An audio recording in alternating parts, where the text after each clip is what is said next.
you must understand exactly what's happening, particularly with disordered anxiety, is that the threat response is anxiety, and recovery, in a very simplified way, is turning off that threat response. But what we really want is a more healthy functioning threat detection system that just becomes a warning system, so that when you feel anxious, it serves a purpose. But you can't turn it off. I think people seem to think that they can just turn it off. You can't turn it off. You can turn it down. Another reason why we call this podcast Disorders is that let's just get it back in order again. And I think in the end, the amygdala served its purpose because it kept us out of harm's way while still allowing us to go and find lunch as opposed to being lunch. Welcome to Disordered. This is episode 004 entitled The Threat Response. I'm Drew Linsalata, a graduate student in clinical mental health counseling and a therapist in training in the United States, specifically in New York. With me, as always, is my co-host from across the pond, Joshua Fletcher. Hey, Josh.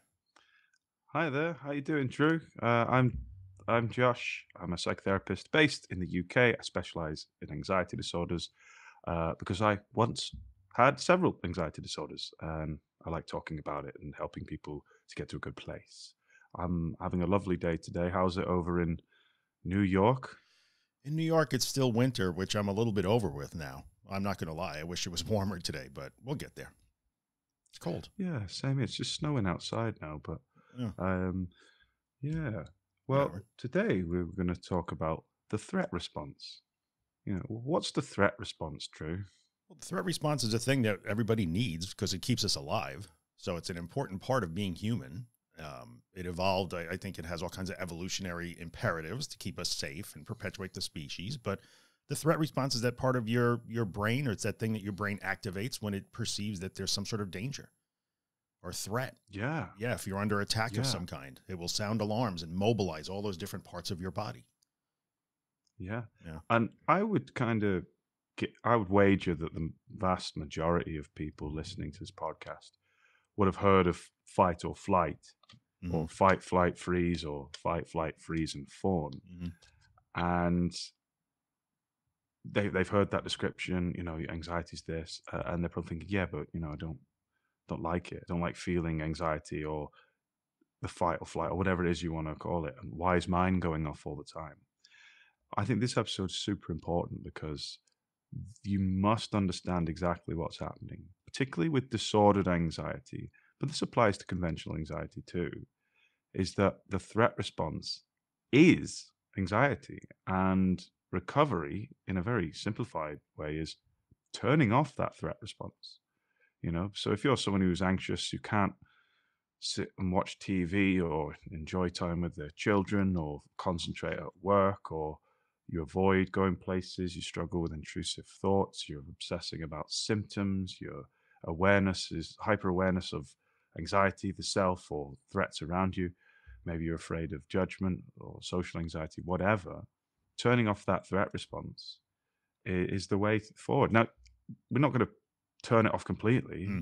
We need it in our brain. It's what makes us the most powerful mammal predator. True. We wouldn't have evolved without having a really kind of sensitive threat response. Yeah. Which goes against the kind of notion that anxiety is, weakness. Well, actually, it's not. Anxiety, a threat response, is what's made us the most powerful predators the planet's ever seen. Yeah. But it would be nice if it would just turn off while we're trying to have a Sunday roast. It wouldn't be bad. I might say, instead of turn it off, turn it down. Or the threat response has to become, sometimes the literally threat response is warranted when there's actually real danger. But what we really want is a more healthy functioning threat detection system that just becomes a warning system, so that when you feel anxious, it serves a purpose. But you can't turn it off. I think people seem to think that they can just turn it off. You can't turn it off. You can turn it down, sort of remodulate it. Yeah, and you want it there. I get clients that often say, "Oh, can I just take it out of my brain?" I was like, "No, because one, you'd die, but two, like that threat response is part of things like excitement, joy, euphoria. Yeah. It releases the same chemicals that you get in excitement. One of my favorite feelings ever, my favorite emotions is excitement, looking forward to something, Mm. probably more so than the event itself. It's that knowing that I've got something fun coming up. It's really, really like. Um, but another reason why we call this podcast Disorders is that let's just get it back in order again. We need it. We just need it in order. We don't need it kicking off first thing in the morning, when we feel that instant thud of dread when we wake up, or, Yeah. when we're ruminating because we're afraid that we said something bad to someone, or we think there's something, got a brain tumor or whatever. Yeah. So yeah, that's learning about the threat response, starting with our ancestors. Should we start with our ancestors? Because that's where it really mattered, didn't it? More than Yeah. anything. Yeah. And more than it does now, except we still have the same machinery that they had. So, Yeah. yeah. Yeah.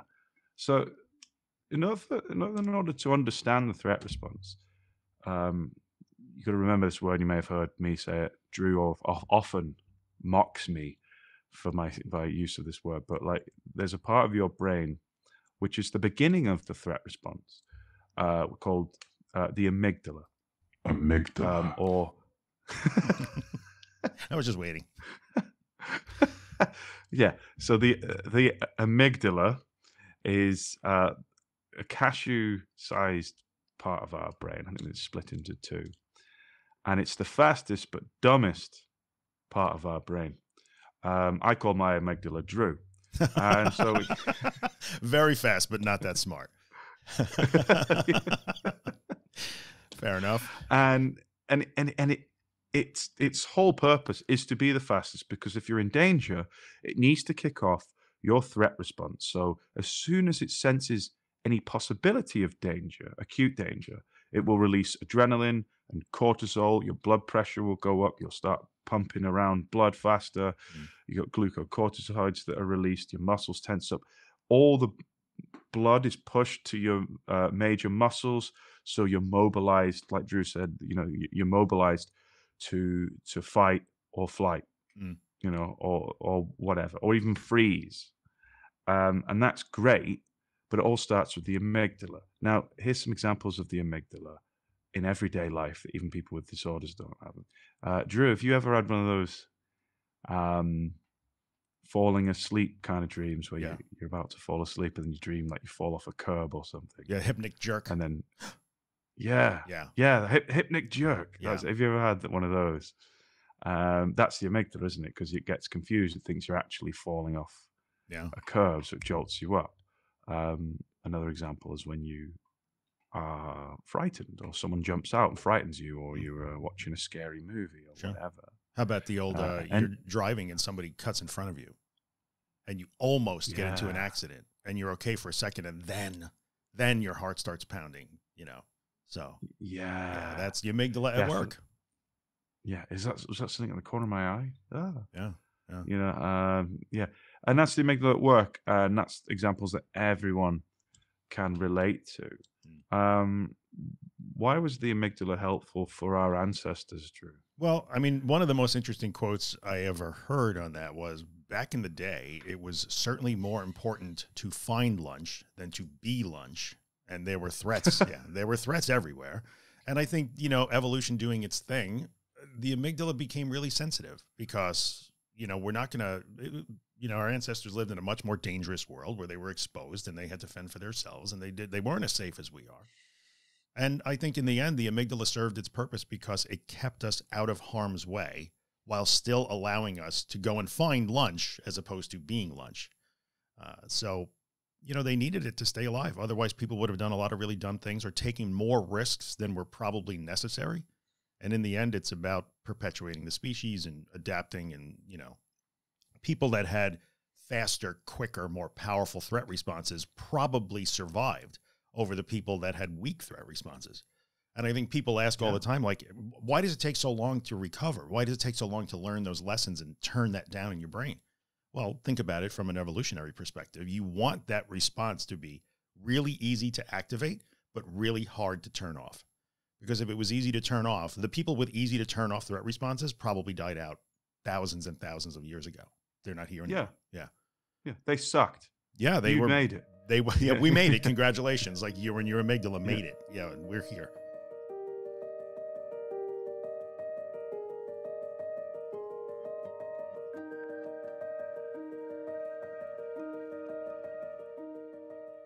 Yeah, your anxious ancestors survived. Here's some examples. Yeah. So it's better be wrong and alive than lackadaisical and dead. Yeah. And that's the kind of modus operandi of the threat response Yeah. of the amygdala. So picture your ancestors. Maybe they're walking across the Serengeti or through the jungle, and they're chatting My away, ancestors are from about the Brooklyn. late. There was no jungle. Sorry. Yeah. Yeah. Okay, Drew. Oh, maybe. And so, Maybe. yeah. I can see you waving your American flag. Proud American. All right. Yeah. All right. Okay. And so, yeah, picture your ancestors walking through the jungle, walking through Serengeti, um, and they're just having a chat about the latest episode of Disordered, and then suddenly, what happens is that one of them has a sense of doubt. And here's the key word here: doubt. Mhm. Doubt is the most powerful, most useful emotion to our ancestors, because if you doubt your safety, you change your behavior. And people who are anxious now will relate to that. We'll come to that later. Mhm. But our ancestors doubted their safety. So what would they do? If they're walking across the desert and suddenly one of them just overwhelmed by this feeling of doubt, what might they do? They might suddenly go, "Oh, I feel doubt. I feel like something bad's going to happen," Mm. which you can all relate to. But our ancestors will then look up and scan the horizon or look behind them, or whatever. And lo and behold, on the horizon, there's a Pride Alliance. Yeah. Now, they've not seen you because they don't have the doubt mechanism as strong as we do. Mhm. So suddenly, my tribe has seen a Pride Alliance that would have easily made mincemeat of us because we're not very good at fighting. And so we can stop, we can plan, we can choose to go around them, we can choose to attack them when they're asleep, Mhm. or we can just plan ahead. Yeah. Now, that very doubt mechanism, that threat response, alerted us to threat before the threat found us. Very similar to the meerkat. So the meerkat survived thousands of years because of just doing the very same thing, standing there Yeah. and scanning. And so when people are like, oh, anxiety is horrible, it's weakness, this, that, and that. No, it's the very same mechanism that's never evolved that has got the human race this far. Yeah. And I think one of the things that's, excuse me, a little bit difficult is in today. So now we have this big upper part of our brain too, that we're fortunate to have. And then you have that dichotomy between the two. One is very primitive and simple and has only one job to do and will do it at all costs. And then we have the other part of the brain, which sees that and then tries to make meaning out of it within all the social constructs that we have now and the lessons we learn when we're growing up. And so you have that fight, that back and forth between your amygdala and the higher parts of your brain. We interpret anxiety then. We, our ancestors probably never interpreted it. It would be curious to see. We would never know this, but, did Cro-Magnon man develop anxiety disorders? I wonder. Yeah. Yeah. Oh, if that's my dog behind me, but I think he's probably hearing that, just slurping a drink. Yeah. There's Strudel, he's walking along. What's really interesting as well about that is that, Drew, yes, you've got these extra layers of our brain, like our thinking brain. And this is fascinating. Have you ever tried to talk yourself down from anxiety? I know I did when I was younger, when I was struggling, and Drew definitely has. And some of you at home might be like, well, I repeat to myself reasoning, and you try to be rational and talk to your anxiety, talk to yourself. I mean, there is a role for that if you want to be compassionate with yourself. But in general, when you're trying to talk directly to the threat response, it isn't listening because there's no wiring there. Right. So you have to remember this. It's only wired one way. The amygdala can send a signal to your brain, particularly your thinking brain, but your thinking brain cannot send one back. It's a one-way line. Yeah. So you can sit there and tell the amygdala to turn off or whatnot. And if you're wondering why all these magic mantras and things are trying to, oh, it won't turn off, I've been trying everything, it's because there's nowhere for that to go. The amygdala's not listening. It did, yeah. And so it's really important to remember. And that, for me, learning that was really helpful. It's like, well, the only thing I can do to show my amygdala well, to tell my amygdala to switch off is to show it. Yeah, it speaks How do we do that, experiences. Drew? Yeah, it only that's interesting. It's like trying to communicate with your friend and screaming into the phone, but your friend hasn't picked up the phone because it doesn't even have a phone. So you cannot communicate with it that way. It only speaks experiences. That's it. So let me scan, let me scan, let me scan, let me see what I see. You know, oh, I think there's a problem here because my heartbeat elevated a little bit. Boom, let me sound the alarm. Let me see what's going on. And if you show it, oh my God, oh my God, oh my God, oh my God, I have to get away from this. I have to run. I have to call my safe person. I have to go to the hospital. Then your amygdala sees, okay, keep firing because we're in a threat situation here, clearly. But the only thing you can do is to show it. I know that you think I'm in danger right now, but I'm going to show you that we're not. And that's the only way to do it, which is really hard, very difficult. And I like how you pointed out that self-talk could be important in being kind to yourself and framing that action. Oh, that's right. I know what I have to do now. Okay, go. Yes. Yeah. But the constant, this shall pass, I am a warrior, I am strong, this is okay, it's just anxiety. No, if it doesn't work in the long run, it never does. Yeah. Well, I actually quite like this just anxiety. Well, that's a good framing. What I said to myself in recovery. Yeah. I just be like, but using it, like you said, so importantly, why are you doing it? Am I saying it's just anxiety and expecting abracadabra in it and it goes away? Yeah. No, I said, it's just anxiety. I don't need to change my behavior. In fact, it's just anxiety. I'm going to do the opposite of what it wants me to do. Right.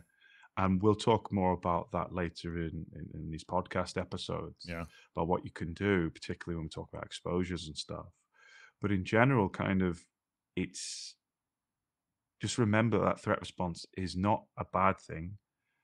It becomes very sensitized due to a mixture of genetics, traumatic events, stress, and I believe unprocessed emotions and stuff. It can just happen. It can just happen. And that's fine. But what's great is that you can turn it off. I just want to give another example of the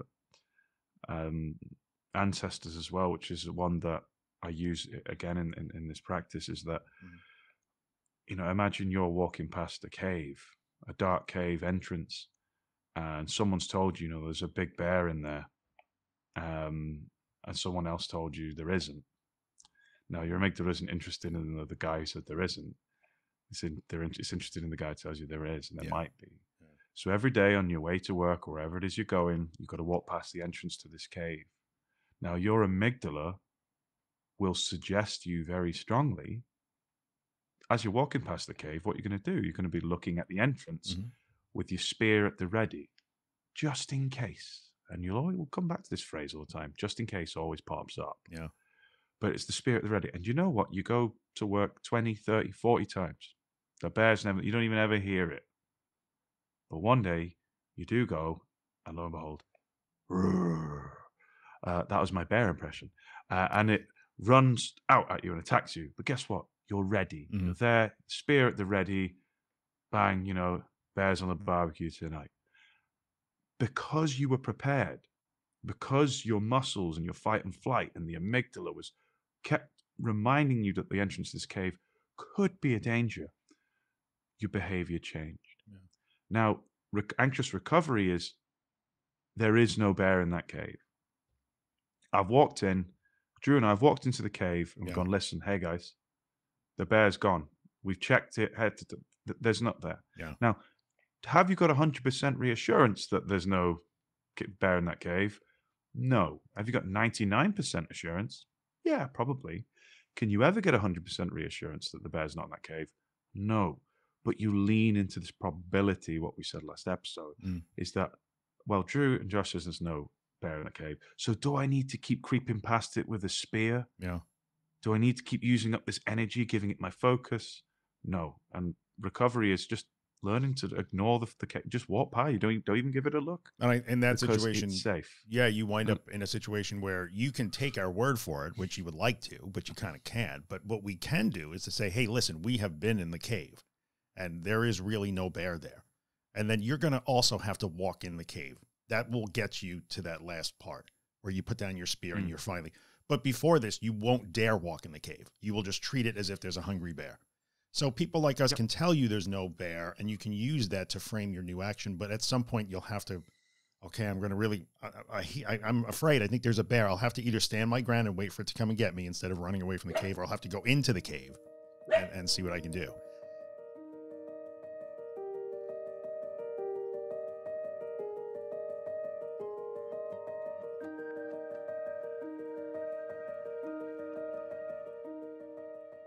So I think that's really important, and that's part of it. I want to touch for a second on the idea that when you experience those physiological sensations of the threat response, that interpreting it as something being broken, because it's not. There's nothing broken. And I think Yeah. people sometimes get caught up in the whole, like, well, I have to try and manage my heartbeat. I have to try and manage my body temperature. I have to try and manage my GI tract. I have to manage my whatever, my endocrine system, because clearly something is broken here. But it's not. Within the context of what's going on, a perceived threat that doesn't exist, the firing of the alert before a threat, out of order, disordered, there's nothing broken. Your body's doing exactly what it's designed to do, just at the wrong time. Yeah. You are not broken. Right. Yeah. When it comes to that. And Drew and I often have a chat about the word healing and things like that. Now, some people, if you want to use the word healing, particularly if you've been through some emotional turmoil and you want to heal from it, that's cool, you know. But we tend to step away from that because it kind of insinuates that you are broken in some way, and you're not. And we fully and passionately believe that when it comes to anxiety, you're not broken. Yeah. You know, I know it feels like you're broken. And we know it feels like you're broken because you suddenly feel very different from everyone around you. Suddenly your life doesn't feel like it used to or should be. And we're just to remind you that there's just something going on that we can turn off. And this is this threat response. Yeah. And what you'll learn as well is that a lot of your behaviors usually, and this is no way accusatory, but what we learned that a lot of our behaviors were keeping us anxious and thanking the threat response. Now, what do you think I mean by thanking the threat response, Drew? Yeah. What does that look like? That's that whole, like, when your amygdala says jump and you do, it will keep telling you to jump. You're essentially saying, hey, thanks for firing the alarm. I'm going to agree with you. That was real danger. So please alert me again in an hour or tomorrow or 2 hours from now or in 10 minutes. Please do it again. So it will. Yeah. Yeah, it will. I remember one where, like, I was afraid to go to the cinema, the movie theater. And I remember, like, I always had to sit on the end seat just in case I had a panic attack. Now, first, don't get me wrong, being compassionate, I'm glad I went to the movie theater. There was a time where I just couldn't go to the movie theater. But when I did start going, I started doing these micro avoidances. And I can't wait to do episodes of macro avoidance and micro avoidance. That'll be really fun. But in general, this is an example of me thanking my threat response, is that, yeah, I went in, but my threat response is a bit quieter now. It's not telling me to completely avoid, it's saying, oh, just in case you freak out or panic in the movie theater. Right. So one day I went to the movie theater with my partner, and there were no end seats.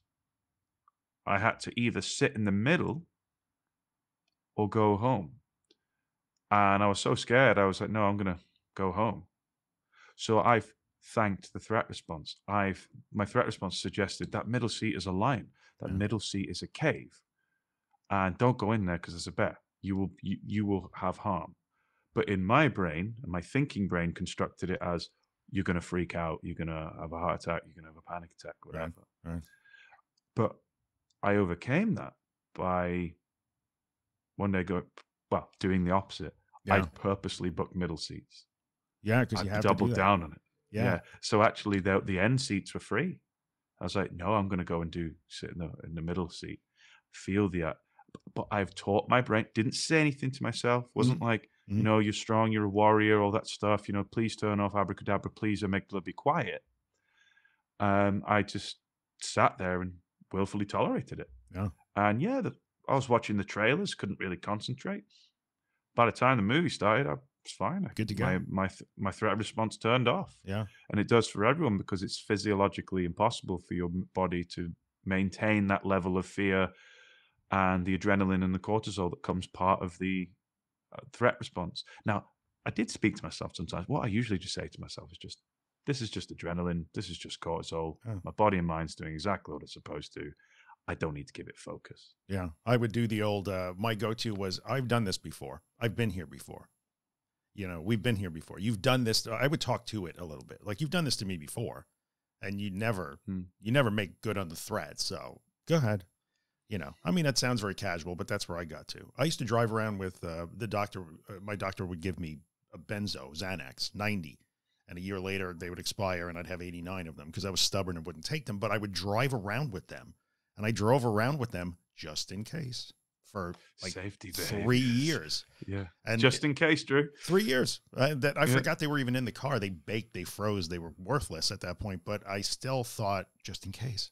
And I think as you go, you peel those away. You peel those away, and that's how you're. There were your magic objects, crutches. I had the Yeah. magic bottle of water. Yeah, the Like, water.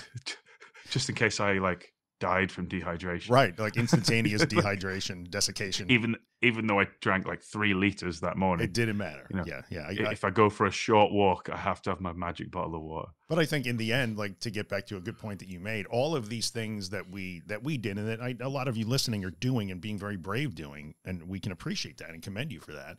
You're not healing your threat response because it's not broken. You're teaching it. So every time when Josh sat in the middle seat and got really anxious through the trailers and then enjoyed the film, he was teaching his threat response. He wasn't healing it, in my view. And when I finally said, I don't need these pills anymore, I threw them away and I didn't drive around with them anymore. That was another lesson. It was a final lesson, or one of the end lessons, that I had to teach my threat response. It wasn't broken. I didn't need to heal it. I needed to teach it. That was Copper chiming in. I think it's really important as well. And if you're listening, because everyone, as we've covered, their anxiety presents in different ways. But remember that no matter how your anxiety presents, it's always the threat response. So here's another whistle-stop tour. There you go. If you're suffering from panic attacks and panic disorder, your threat response thinks that anxiety itself is dangerous. Anxiety itself is the line. If you're struggling with social anxiety, then your threat response thinks other people are the threat, or their judgment is the threat. The criticism is the threat. If you're struggling with generalized anxiety, your threat response might just be on, but your thinking brain's trying to apportion reasons as to why it's on. So it's kind of looking in your environment, it's looking in your memories, it's looking at things that are coming up, and it will cause you to ruminate. If you've got OCD, that intrusive thought, and you'll know which thought it is if you struggle with that intrusive thought OCD, particularly for those with PRO. That thought is the threat. What if I harm my child? What if I don't love my partner? What if I eat this chemical? What if I drive off a bridge? That thought has become the threat, and so therefore we react to it. We try to avoid it, and we have all these behaviors. But remember, those behaviors, like me avoiding that middle seat, just keeps reinforcing and thanking the amygdala. For people with trauma, PTSD, massive one, because that's literal threat. Yeah. So you've been literally threatened. Maybe you've seen something horrendous in a car accident. Maybe you've witnessed someone's demise. Maybe you've just gone through something pretty bad, and the amygdala remembers the sights, the smells, the memories, and thinks it's there. And PTSD is quite similar to that in the sense that you need probably a bit more intervention with a professional for PTSD, but in general, it's the amygdala again. It's kicking off. It's doing these things. And so remember, we invite you to please remember that it's always the threat response at the core of it. Because I don't know how many times you hear this, Drew, but how do I recover from my PTSD? Actually, no, that's not the wrong example. From my panic disorder, my OCD, my agoraphobia, my health anxiety, and my generalized anxiety. How am I supposed to recover from all 5? It's like, well, it's the same threat response. Yeah, in the end, it's the same. One of the more popular episodes I ever did of The Anxious Truth is called All Your Fears Are Only One Fear. And it does speak to that. But people think, as we also hear it too, and we're going to do questions in a minute, but in looking at the questions from Instagram today, they're very much along this line. the lack of awareness that it's just a threat response. Just for these people asking the question, they want to know, well, what about when the threat response makes me feel short of breath? What about when it makes me think I'm going to drive off the bridge? What about when it's all the same though? So yeah. And it's okay. And you can deal with it. It's cool. Yeah. So you got some questions, Drew. I always love we love answering your questions. Yeah, so we will have shortly. We will have, because this is episode 4, right? So by this time, by the time you hear this, we may have a mechanism already for actually having you submit questions, audio too. We're going to do that. You can send us voice messages. Yeah, I've also got a really good did it anyway to read out later on. Cool, let's do it. So we have. I asked my Instagram audience this morning if they wanted to ask us anything, and there is a pile of questions. So let's pick one here. Let's pick this one, which I kind of dig. I like this one. This is, how do you trust yourself and live again after a longer period of intense anxiety and fear? I love this question because how do you trust yourself is a big part, I think, of the recovery process. There's the mechanics that we talk about, but then there's that confidence or that trust that takes a long time to develop. It's a really good question. Yeah, it's a great question. First thing comes to mind for me is the very compassionate practice to trust yourself again. You know, the analogy, something that Drew and I hear like a lot is like, I pushed myself, I forced myself. How about encourage yourself? Sure. Better to see how well you can trust yourself again. If you're going into pastures new and going into the unknown, see that as, well, okay, well, this is something I'm developing right now. But are you going to do it whilst criticizing yourself? But, oh no, I can't do that. Then no point. Yeah, you can do it like inquisitive and be like, oh, okay, let's see how far I can trust myself here. Yeah, I think that's really important. I would agree. I would also point out, I think that trust is not something that you can just conjure up. It only comes after experiences. Confidence, you just can't feel confident. You have to do things and then learn to be confident. So I think that part of recovery where you really believe that you are better now, it really lags behind. It did for me. It does for almost everybody. Like, I'm doing all kinds of different stuff. I'm not the same place that I used to be, but I still don't totally trust it. So you just have to know that, like, well, I'm going to have to just try it. And I'm going to be a little scared, and I'm teaching myself that I can trust myself. And that comes after experiences. And our old friend, Craig the critic, will stop you as well. He'll be like, yeah. It's Craig the critic. I was slow on I the make the I did both of them at the same time. I forgot I had him on the same track. Top quality production here, man. Yeah. That's exactly right. Yeah. This is a high budget operation. But Craig the critic will tell you,